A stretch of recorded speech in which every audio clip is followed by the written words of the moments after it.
Throughout the entirety of The Hobbit and The Lord of the Rings, we get almost no Dwarven women, despite the race of the dwarves playing such an important role in our stories, and especially in The Hobbit.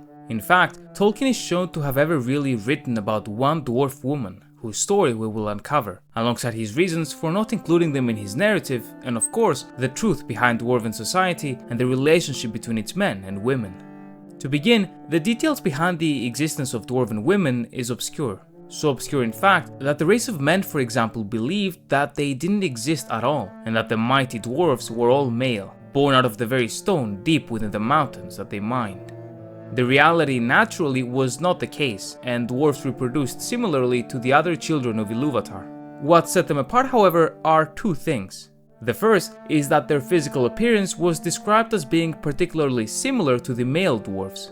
These women had a masculine-sounding voice, and it is said that they grew beards similarly to their husbands and sons. As such, if an elf or a man that didn't know any better ever saw a dwarven woman from afar or among a crowd, they would certainly have a difficulty telling them apart from the men.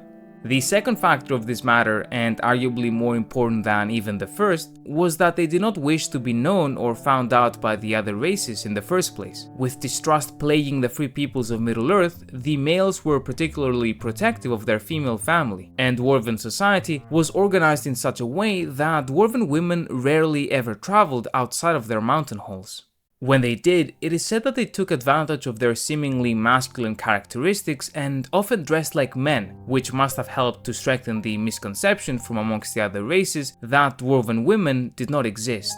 In combination with these two factors, dwarven biology also contributed to the absence of notable female figures within our stories, which, you must remember, are supposed to be the retellings of our witnesses/protagonists.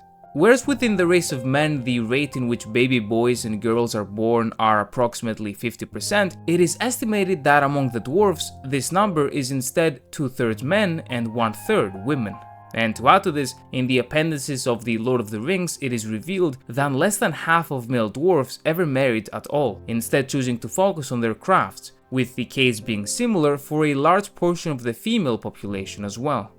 While originally it may seem that dwarven women were coerced into this situation, and dwarven society is without question a male-dominated one, in which women, for example, always joined the household of their husbands, the fact that women were free to choose not to marry does indicate a level of independence.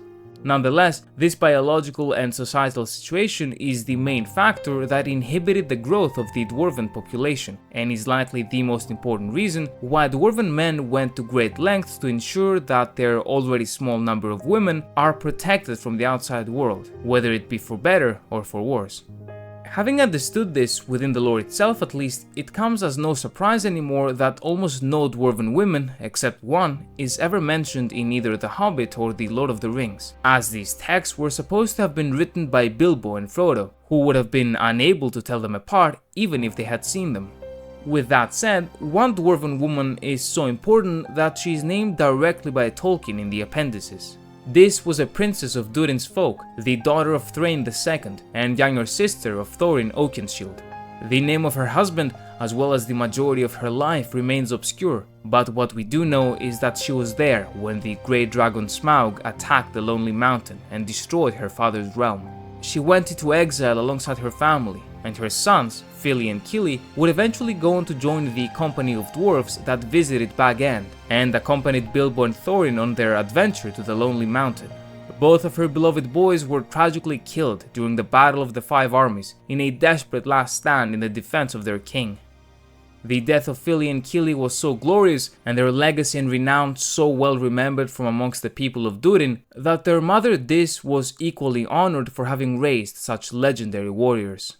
Thus, through their selfless sacrifice, they made their mother the only dwarven woman ever to be mentioned in Tolkien's writings by name, immortalizing her forever in the history of Middle-earth.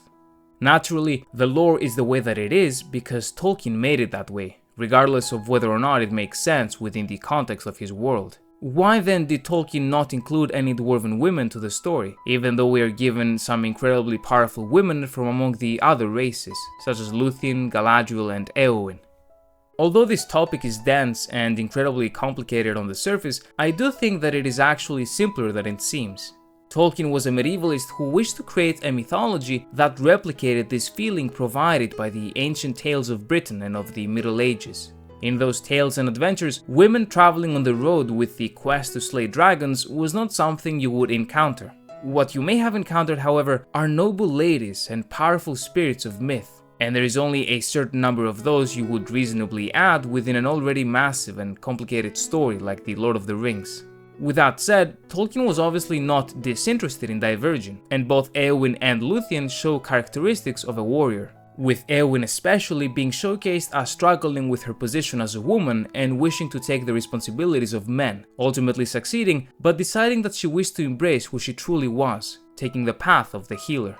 The question is, if you already have these stories to begin with, and that perhaps you already particularly enjoy, is there a need to complicate the already dense book further by adding a dwarven alternative to these stories? Granted, a mention or two would have obviously complicated nothing, but I think, in my very personal opinion, that Tolkien simply did not see it as useful to the narrative and the story he wanted to tell, and just opted not to undertake the effort. In simple terms, he did not see the need, nor did he see it subtracting from his story, perhaps even adding to it through the additional flavor provided to Dwarven civilization. With that as a reason outside of the text, what we get is a very interesting aspect of Dwarven society, legends and misconceptions about them that exist within the world, as well as a feeling of depth regarding their race and history, once you take into consideration that Dwarven women do in fact exist behind the scenes. What are they doing? What are their stories, and how do they interact with the men? What else have we missed? We shall never know, of course, but I think this may have been partly the professor's intentions, managing to capture the imagination while writing almost nothing at all.